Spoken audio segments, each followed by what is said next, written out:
Hello everyone and welcome back to my YouTube channel. Today I am using my die as a mask. So first of all I took my Inkadinkado stamping mask paper and I die cut this winter forest cover from Mama Elephant out of it so that I could use it as a mask. And next up I decided to create the other masks as well, being these two penguins. So therefore I'm just using a full stick post-it note and some Memento Tuxedo black ink because that was laying around, and then I am fussy cutting it out. I kept it in the video this time because it was quite simple except for the little stick with the marshmallow, but in the end it worked out as well, so I thought why don't show it.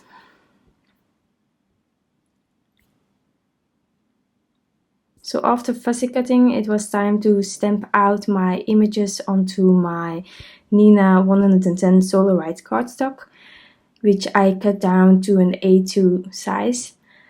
So I'm laying out my penguins, and then I am taking my Long Fawn River Rock ink and I'm stamping it out using my stamping tool, so that I can stamp it multiple times to get that crisp image,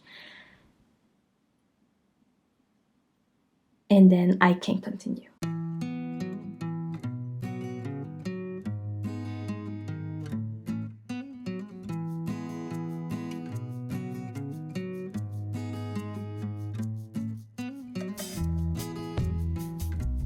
So now I decided to adhere my masks while it was laying down in my stamping tool, just to help me with the whole cover.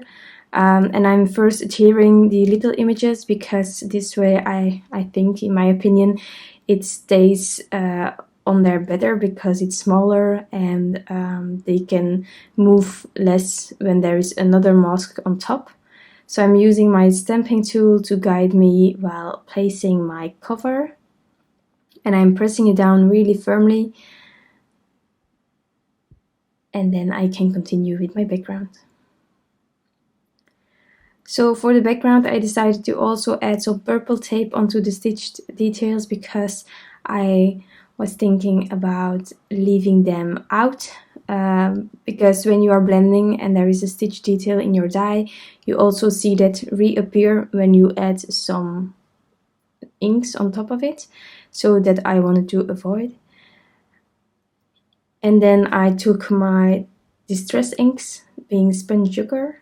I will also use Wilted Violet, and in the end I will also add some blueprint sketch to finish off my background. So I'm blending really lightly and I'm just guessing where my sky will end with the pink one, and then continuing with the purple. With this color combination I wanted to do something different. Purple is really out of my comfort zone, but in the end I also see so many cards created with purple tones and I'm always like, that's really gorgeous. So I told myself to try it out. So I'm using Wilted Violet here and I'm going on the top and seeing where I want to end the Wilted Violet because it's a really purple color. So I decided to add some more pinks to make it less daunting for me.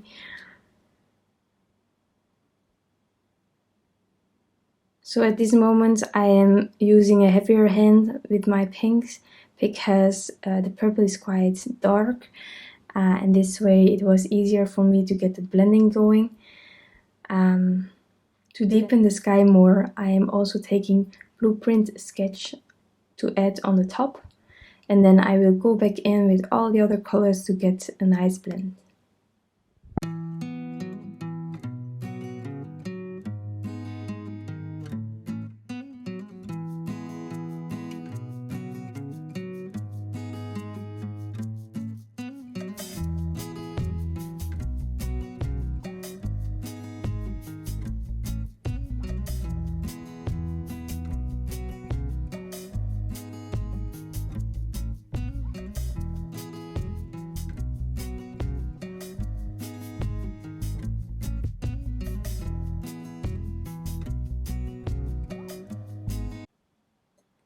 So now that I am happy with the blending, I decided to add some snow. So therefore I am using some white watercolor paint, but it's a really cheap one, and actually I'm looking for a good white gouache. So if you have any suggestions, please comment it below and I will take a look at it, because that is really what I am missing at this moment in my stash. So I am adding a bit of water to this white watercolor paint, and then I'm splattering it across the sky.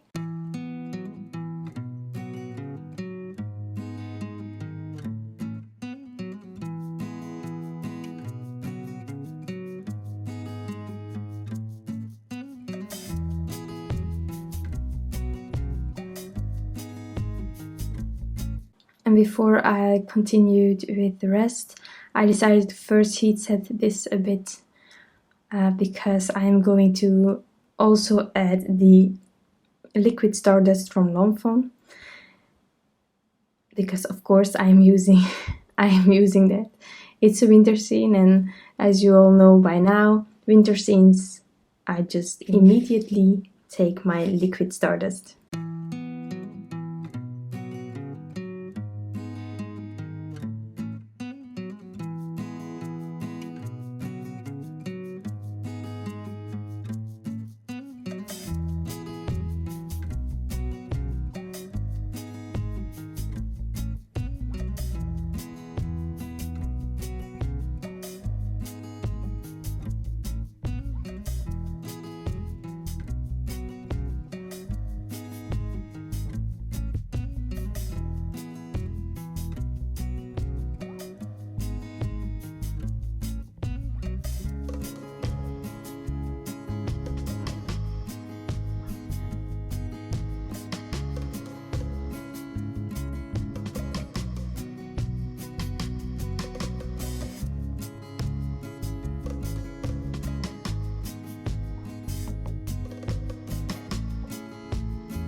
So now that everything is dry, I can remove my masks.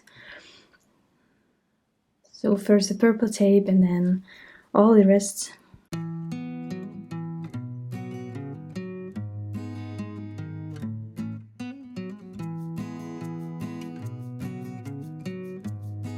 And now you can see what the background is. At this moment already I was thinking that the sides were a bit wide, the white border. So in the end I will also take my basic rectangles from Mama Elephant, but that's for later in this video. But now I am going to color my images. So I am showing the caps on the left so that you can see which colors I am using. And for the most part of my Copic coloring, I am first going in with my lightest color, then with my darkest color, and then I'm going back in with my lightest color. I will put on some music to make it a bit nicer for you guys to watch, and I will be back after the coloring is done.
So now that the coloring is done, I can continue with my sentiment. So first of all, I die cut my panel once more with the basic rectangles, as I told you before, to get some sort of detail on the edges. And I liked it much more this way. And now I am going to add the sentiment. So therefore I took the Merry Christmas wishes from Mama Elephant and I decided to bend my stamp. So I'm showing you how I do that because I find it really hard. So if I used a mask, I add that mask again, but on the outside of my stamping tool. And because you cannot see it, I'm showing here what I'm doing. So I'm using this mask to line my stamp up and to get that bend going. Of course, the hard part in this one was that I didn't know where my penguin was standing. I could have used that mask as well, but I forgot it. So here I am choosing my colors that I'm going to use, and I decided to use my Distress Oxide Mild Lavender. So I am also masking off that one part of the sentiment that is going on the other side of the penguin, and then I'm stamping this one out, Joy to the World. And now I will use my mask once more to get the second part of the sentiment in the right spot.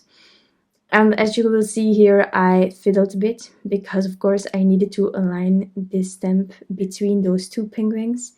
And it took me a while and a few guessings. So here I am overlapping with the fire, so that's not good. And then I am trying to get it in place, but I will fail a few times more. That's not a problem, just keep working with that mask, and in the end I got it right. So that is how I do it. There are other ways as well, but so far they didn't work for me. So I just wanted to show you how I did it, but because my stamping tool is that large, I wasn't able to show you really how I did it. So I'm trying to explain what I do for those who are struggling as well. So I'm getting my second part of my sentiments, and then I just had to adhere this panel onto a card base. So therefore I am using an A2 American size card base, and I am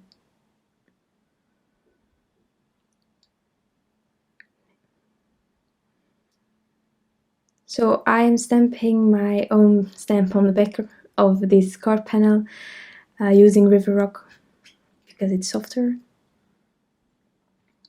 And then I can adhere the panel on the front. Therefore I am using some permanent Pritt adhesive, and I will align my panel as straight as possible, and that finishes off my card. I really hope that you like this card design, and I hope you like this video as well. If you have any questions or comments, please leave them below and I will take a look at them. Thank you so much for watching, and I will see you next time. Bye!